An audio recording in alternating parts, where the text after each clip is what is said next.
To form the most powerful army, careful strategy is required. This guide covers various considerations for your army setup. Army inclination and skill lineup.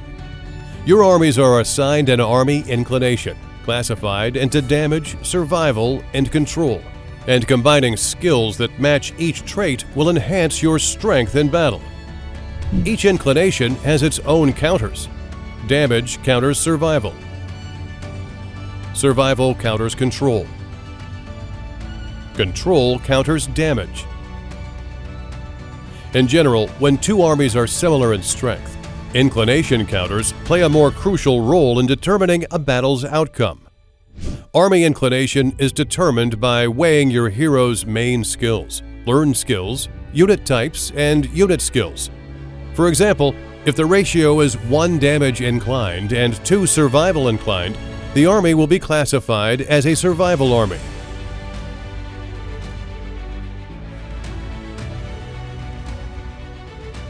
Captain, Center, and Vanguard hero deployment based on range.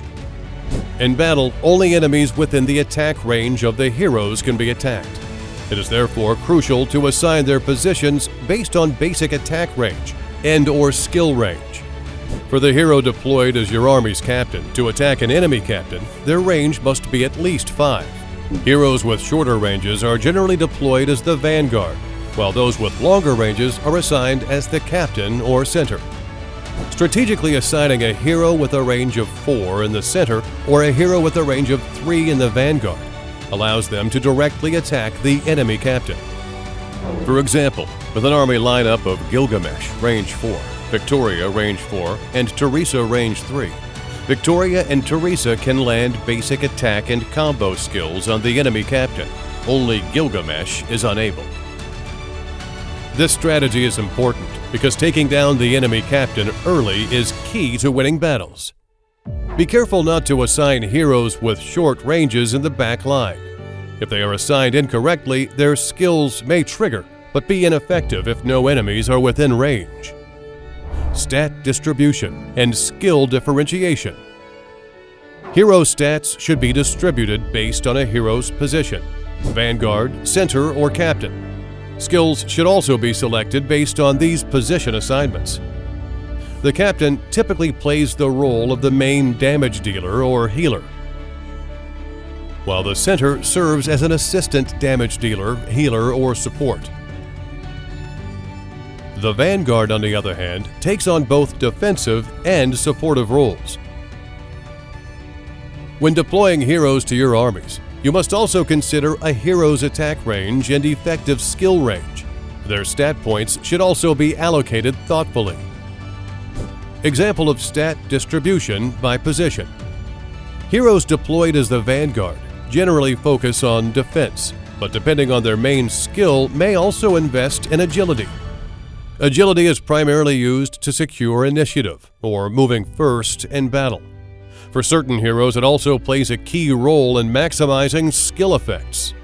Casimir's witty battle skill increases the likelihood of gaining a pounce as his agility increases, while Teresa's united resistance skill boosts the crit rate of allies based on her agility.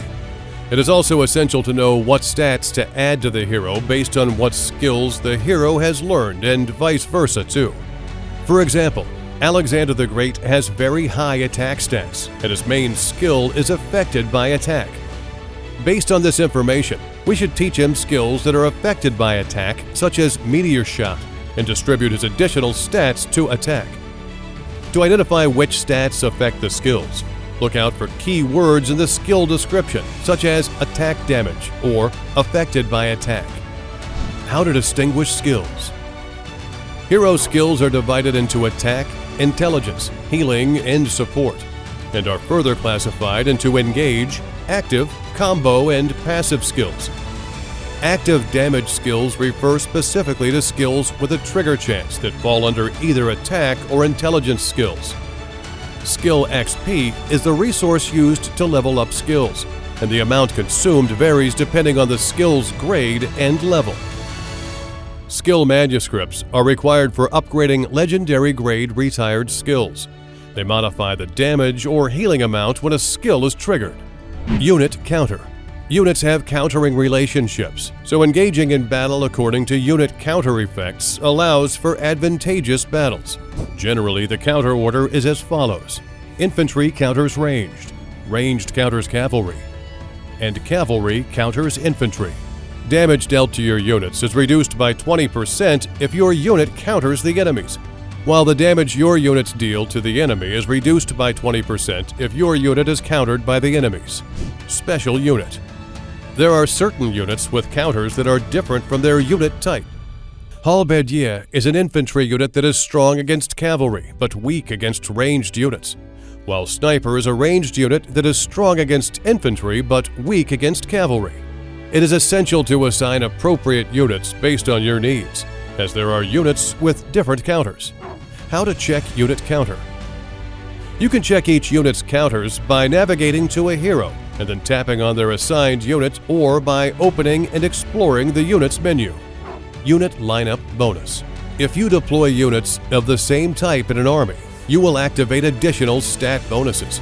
Even when using siege units or air units, the bonus will still be applied based on the hero's original unit type: infantry, ranged, or cavalry.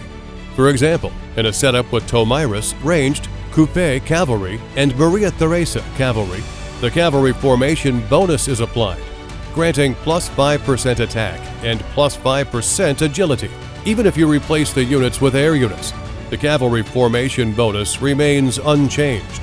This means that setup bonuses are determined based on the hero's original unit type. However, if a skill has a unit type as a condition, then the actual unit must be assigned to the hero. For example, Saladin's main skill only targets heroes with cavalry units. Hence, he is not a suitable choice when forming an air army.